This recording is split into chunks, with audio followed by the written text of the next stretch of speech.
Hey y'all, it's me, Tom. You know that probably already. If you do, make sure you're subscribed. This is the Skytech Gaming Legacy 4, and before you start wondering, this pre-built PC has a Ryzen 7 9800X 3D, which is quite a big deal for a CPU, and of course an AMD RX 7900X TX. This GPU isn't something to make fun of, trust me. This GPU has 24 gigabytes of VRAM. 24 gigabytes. Now that's more than enough for 4K gaming at the highest settings possible. Now, granted, it's not the most powerful GPU to ever exist, no. But it's one of AMD's best GPUs at the moment, and it's one of the best consumers CPUs to get as well. We'll also compare this card's performance to another AMD GPU and why it might be a good idea to choose that over this. But first, why don't we take a look at its performance? Let's start off with Cyberpunk. At 4K with graphics set to Ultra with ray tracing set to Ultra as well, and of course DLSS quality, we get an average FPS of just 40 frames per second. Now with those settings, and especially at 4K, I think it's pretty reasonable, especially since ray tracing is more of an NVIDIA thing. It's, ray tracing is more, let's just say it's more performative on a relevant NVIDIA GPU, I guess. Moving on to KCD2 or Kingdom Come Deliverance 2.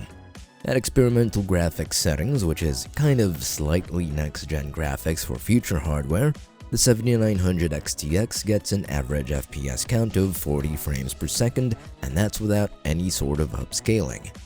With all that said, the 7900X TX along with the Ryzen 7 9800X 3D performs very, very awesomely.